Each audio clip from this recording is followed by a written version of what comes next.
I was once counseling a man who had been estranged from his brother, whom he felt had hurt him deeply. And on that day, he started recalling the wrongs his brother had done to him.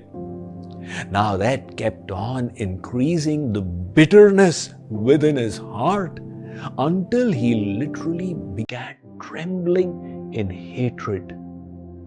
And then blurted out to me, "Swamiji, look what my brother has done to me." I allowed a few moments to go by so that he would calm down a bit, and then said, "Look what you have done to yourself. The brother may have done wrong. It could have been forgotten about and life could have continued.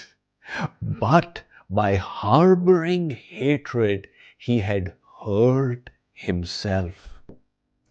These thoughts of hatred are bitter sweet. On one side, they work like poison.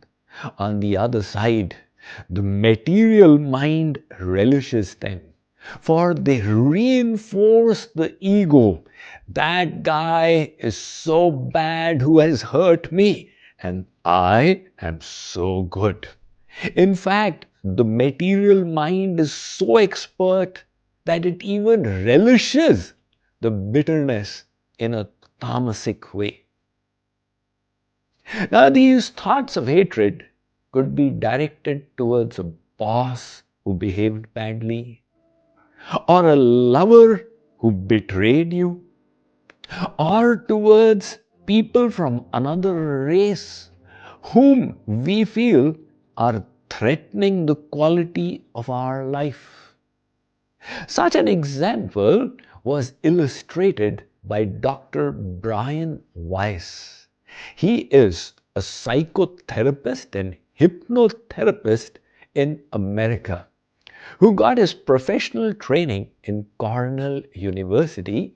He specializes in past life regression and has written the best-selling Many Lives, Many Masters. Being born in the Jewish tradition, initially Dr. Weiss did not believe in the rebirth of the soul.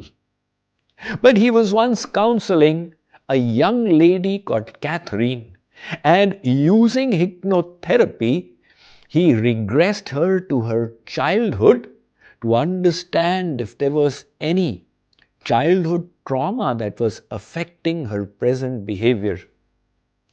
Now, Catherine got regressed into her past life, and it seems that she was connected in her past life to Dr. Weiss in his present life.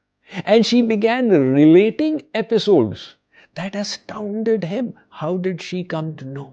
He then did past life regressions on thousands. And based on his experience, he wrote many books. In fact, he can be accorded the credit for popularizing the concept of reincarnation of the soul from lifetime to lifetime in the Western world. One case study of his really caught my attention. A patient whom he had regressed in his past life was a Christian, and he hated the Muslims. Consequently, in his next life, he was born in the Muslim faith. And then he hated the Jews. And in his next life, he became a Jew. Now, this is so interesting. The conclusion is that if you wish to be born in a particular religious group, the easiest way is to start hating them. God says, you are not supposed to hate. And if you fill your heart with that bitterness, I will make arrangements to ensure that you rise above it. So, we need to stay away from this vicious trap of hatred. There was once a snake that entered a home improvement store after working hours when it had been shut down. In the dark, while the snake was moving around, it got clipped by a saw. That filled the snake with venom, bitterness, and it bit the saw, only to find its own mouth getting cut. And that increased the hatred within the snake towards the saw. It then wrapped itself around the saw to suffocate it to death.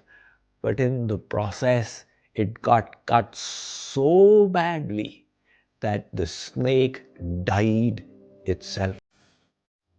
Now, in hating the saw, the snake was hurting itself. That exactly is how life works. We do in this journey come across difficulties, challenges, and disappointments.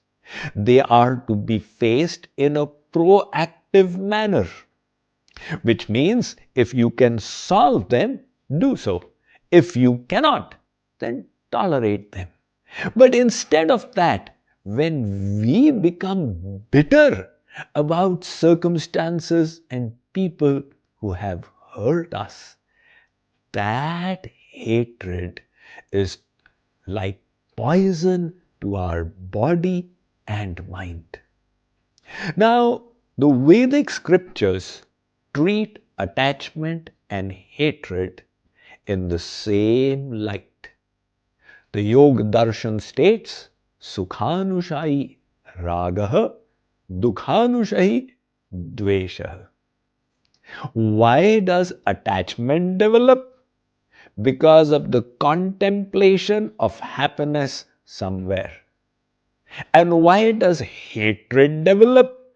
Because of the repetition of bitter thoughts towards some place or person.